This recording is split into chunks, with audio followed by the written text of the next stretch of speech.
O ministro Gilmar Mendes, sobre essa declaração do Bolsonaro, ele diz, olha, ele afirmou que a proposta de anistiar os investigados pelos atos de 8 de janeiro, defendida, não faz o menor sentido. Isso é frase do Gilmar Mendes. Ele diz o seguinte, estamos falando da ameaça mais grave à democracia em todos esses anos pós-ditadura.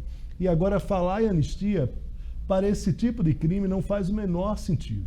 Certamente aqueles que tiveram participação menor no evento já foram consagrados com medidas muito leves. A maioria dessas pessoas foi liberada. Essa dosimetria a justiça já está fazendo, disse Gilmar Mendes. Dosimetria, para explicar aqui para quem já está vendo, para quem está nos assistindo, é esse tempo de pena. Agora, eu queria conversar com você sobre isso, Afonso.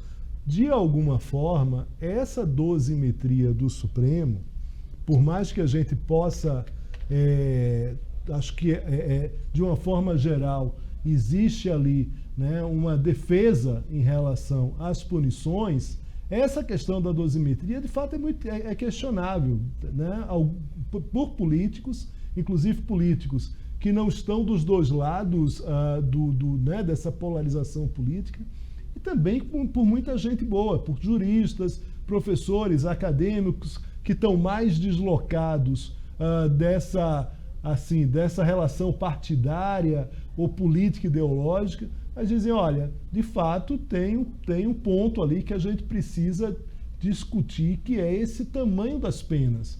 Um dos políticos que a gente conversava ontem, que é um político de centro, assim, não está desse lado da polarização, ele disse, tudo bem, você tem penas ali de 18 anos e que se avança em relação ao tempo de prisão. E quando chegar nos autores mais cacifados do golpe, como, por exemplo, da tentativa de golpe, pelo menos, estou nem falando do Bolsonaro aí, ele estava se referindo, por exemplo, ao Braga Neto. Como é que faz, entendeu? Quanto tempo essas pessoas, elas efetivamente vão ter?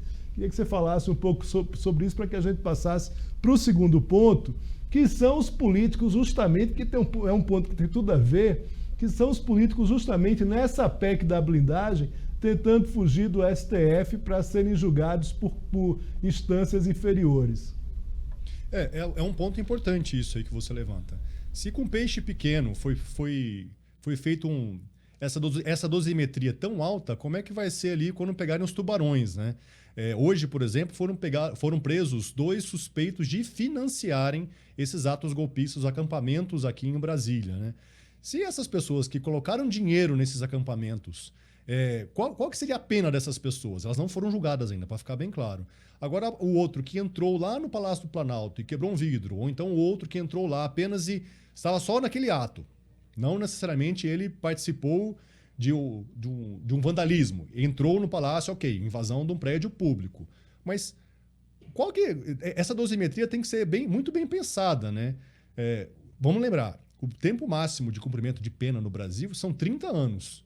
Né? Essas contas que cabem agora à justiça fazer vão ser difíceis de ser, são muito difíceis de serem feitas. Né?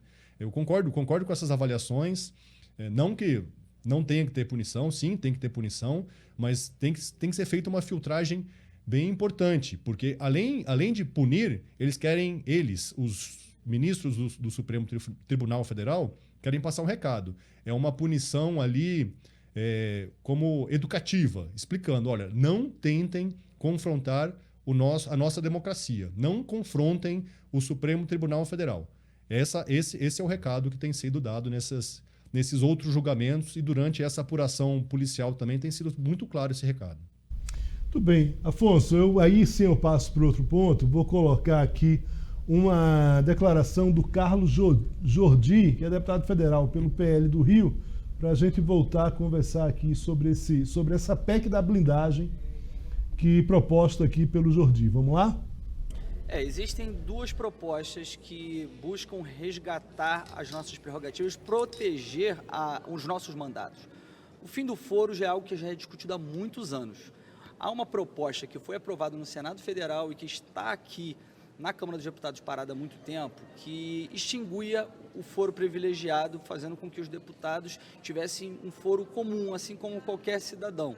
Ela não é boa dessa forma que está.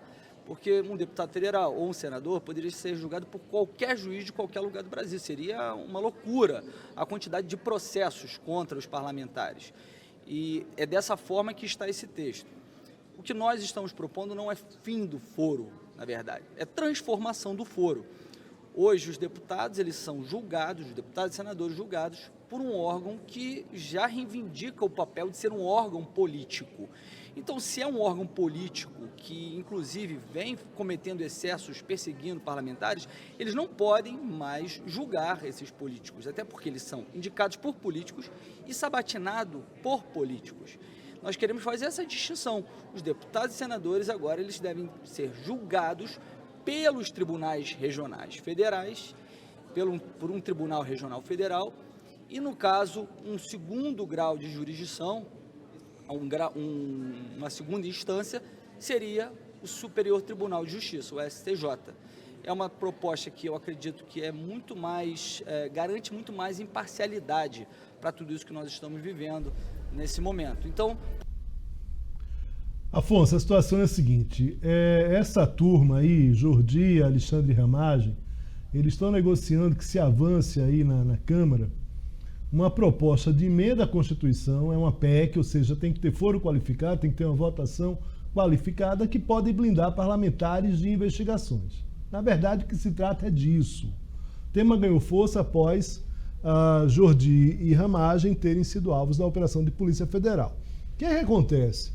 Até antes do mensalão, Afonso, aí a gente vai fazer aqui uma retrospectiva aqui para lembrar aqui para a audiência, até antes do mensalão, os parlamentares, eles defendiam foro privilegiado.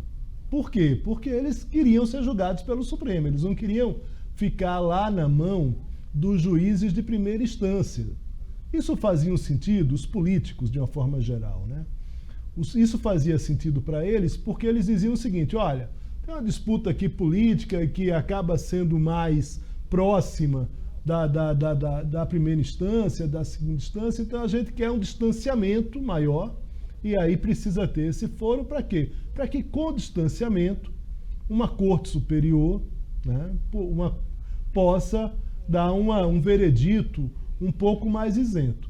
O que aconteceu depois do mensalão, não só no Supremo, vale lembrar, mas também no TSE, né? A gente estava comentando aqui antes, teve um determinado momento que o Joaquim Barbosa, ex-ministro do Supremo, que também foi do TSE, ele disse o seguinte, ele disse, olha, TSE não caça político do Centro-Oeste e do Sudeste, só políticos de fora do eixo, desse eixo central, aqui do poder central, São Paulo, Rio, Brasília, né? Quando fora do eixo, aí os políticos acabam recebendo sanções. No TSE isso não acontecia, e isso é uma própria declaração de Joaquim Barbosa, me lembro porque cheguei a fazer reportagens sobre essa declaração de Joaquim Barbosa. De alguma forma, antes do mensalão, os políticos acreditavam que o STF também tratava dessa forma. Com o mensalão e com as condenações do mensalão em relação a autoridades, a políticos, principalmente do PT, essa lógica ela começou a mudar. Se esse movimento hoje está sendo feito pela direita, é bom lembrar, vale lembrar que antes chegou a ser aventado ali pelo pessoal da esquerda, que estava no governo. O governo do PT também tentou essa ação. Mas eu queria um comentário sobre você, porque também é, no mínimo, curioso. Essa política brasileira, de fato, tem hora que ela acaba sendo engraçada, no mínimo, né? Sem dúvida, sem dúvida. Só puxando a brasa um pouco para nossa sardinha aqui, Léo, dia 20 de fevereiro, a gente tratou desse tema, falando que o PL, o partido do Bolsonaro, estava tentando emplacar essa tese aí da PEC da blindagem. Naquela época não tinha esse nome ainda, mas já demonstrava que havia esse interesse de que os parlamentares evitassem ou dificultassem as investigações da Polícia Federal, que mudasse ali o rumo ali dos julgamentos dos deputados e senadores que fossem investigados. Naquela ocasião, a gente já deixou muito claro que, apesar de ter sido puxado pelo PL, o partido do Jair Bolsonaro, e do Carlos Jordi, e do Alexandre Ramagem, havia um apoio muito grande ali de lideranças de outras legendas. Vou deixar o nome só de duas aqui. Isnaldo Bulhões, líder do MDB, e Omar Nascimento, líder do União Brasil. Os dois são cotados também para serem presidentes da Câmara, podem ser o candidato do Arthur Lira aí na sucessão no ano que vem. Está distante ainda, mas a discussão já está acontecendo. Por que eu estou citando todos esses nomes? Porque não é algo de apenas um grupo político. Eu não duvido que se você chegar amanhã, se encontre ali um representante do PT, do PSB, do PCdoB, que também fale que está a favor dessa PEC da blindagem. Porque se hoje eles são governo, amanhã eles podem ser oposição. Então, sempre, a política é um pouco disso. Eles vão trocando ali, quando houver essa troca ali de poder, ou troca no comando, quem está no governo na vez vai querer se blindar, vai querer evitar, vai querer, não quer ser até essa investigação contra si. Realmente, nós temos um grupo ali que está legislando, na minha opinião, ali, o que parece ser é que eles estão legislando em causa própria. Estou pedindo para a produção colocar essa matéria da Liscap no ar aqui, que é uma reportagem de ontem, às 8h48, Tiago. Temos a reportagem aí. A que fala do Rodrigo Pacheco, certo? A que fala, a do Pacheco. Perfeito. Pacheco contraria Lira. Não, eu acho que não está na tela, não. A gente teve um erro aqui, vamos colocar na tela. Pacheco contraria, quebra-língua aqui, contraria Lira e diz ser contra a PEC da blindagem. Essa reportagem aí, agora sim, que limita a operação da PF no Congresso. Por outro lado, Pacheco sustentou o avanço da PEC que propõe a implementação de mandatos temporários para ministros do STF. Queria que você falasse um pouco também sobre isso, Afonso. Tem uma relação aí do Pacheco do Rodrigo Pacheco, que faz uma espécie de morde-a-sopra em relação ao governo, e o Lira tem horas que avança muito claramente, né? Como você vê aí, que se bem que essa PEC da blindagem ela passa ao largo também do governo, né? Isso aqui praticamente você tem um benefício aqui para qualquer político e parlamentar ali dentro do Congresso, né? A apuração que a gente tem aqui junto ao Palácio do Planalto é que o governo não vai interferir nessa discussão. Vai deixar ali para que o parlamento toque por si próprio. O governo não quer queimar fichas com isso. Vai gastar ali as suas fichas com outras questões que ele considera mais importante ali. Vai gastar principalmente na área econômica. E até o momento também não houve ali uma definição sobre essa outra pauta que você citou do Rodrigo Pacheco, que é sobre o tempo, o prazo ali para que os ministros cumpram o mandato dentro do Supremo Tribunal Federal. Essa discussão ainda não foi feita também pelo governo. Então, assim, tem essa questão do Pacheco ali, fazer esse morde-a-sopra com o governo, mas você vê, o Pacheco ele é um cara muito hábil, uma pessoa muito hábil. Ele coloca ali, olha, eu não quero essa proposta, mas olha, eu tenho essa outra aqui. Então ele dá uma sugestão, ele tenta dar um encaminhamento diferente para o tema, um tema com o qual ele não concorda. Eu tenho dúvidas se essa PEC passaria no Senado, e eu tenho um pouco ali de convicção de que ela seria questionada no Supremo Tribunal Federal.